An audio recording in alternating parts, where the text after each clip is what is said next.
Mr. Speaker, and thank you, ladies and gentlemen of the House. Thank you, Representative Anderson, for talking about how we are a community. We are a community in this chamber. And as a community, we need to respect the needs of everybody in our community. Not just those that were born and continue to be healthy all the way through their lives. I have a constituent, she's immunocompromised. Her son that lives with her is too young to be vaccinated. Her husband is going to go back to work in person soon. These are terrifying experiences for her.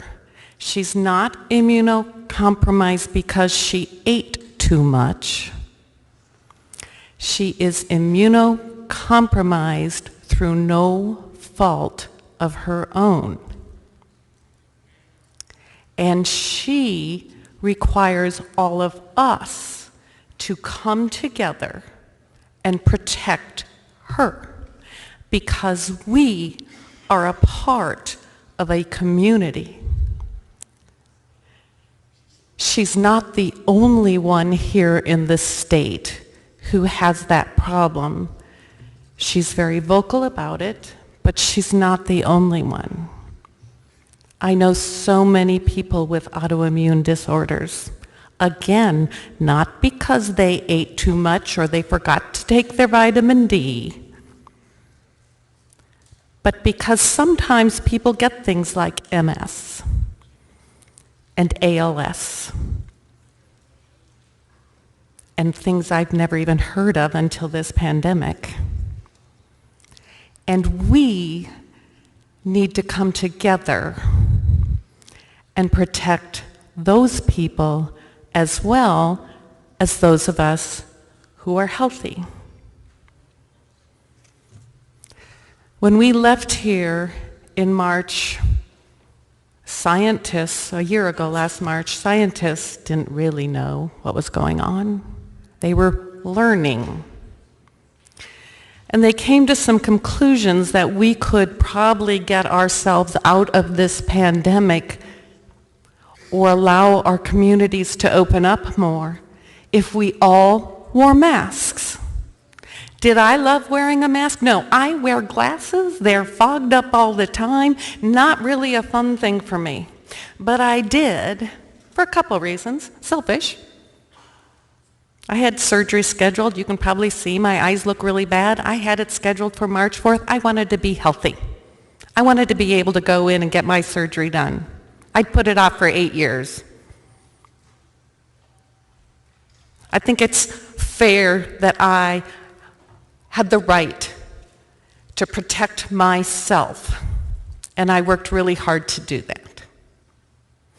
But also, I wore a mask because, and I hardly ever do this, but I'm going to do it today.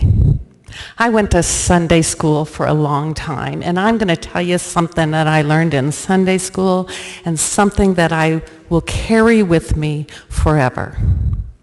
And that you are to love your neighbor as yourself. And if we are so selfish that we can't even put a mask on to protect somebody who might die because she will get this virus.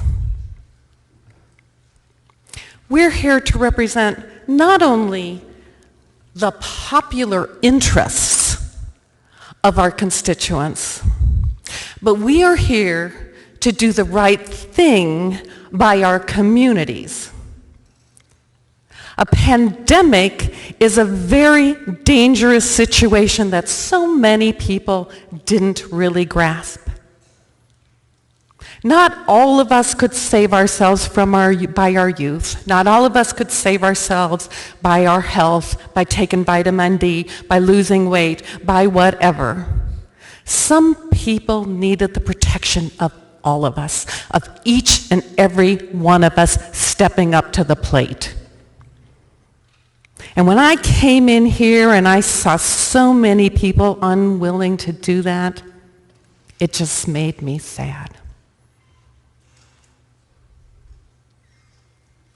I put a barrier up here because I had pages telling me that there were people leaning over my desk and without masks on, and I had open drinks on my desk, and they said, "We're worried about you."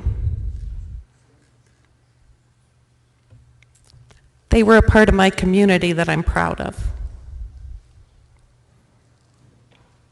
Everybody needs to be a part of the community to solve a problem, and not the selfishness of saying, "I'm not going to wear a mask."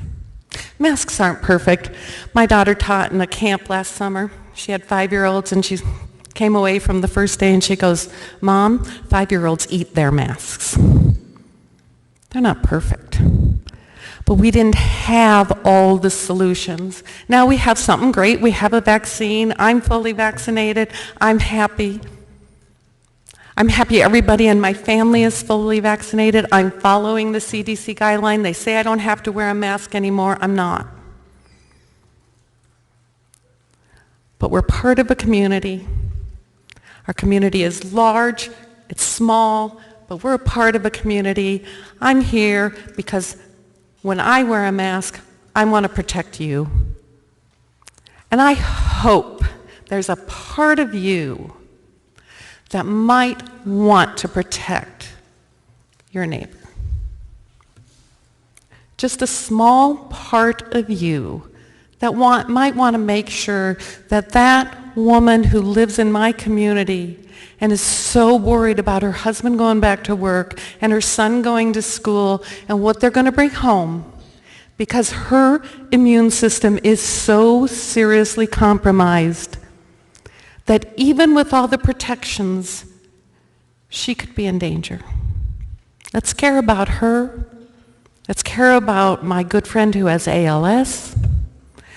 Let's care about our community members and not just about the annoyance of a mask. I'll be annoyed.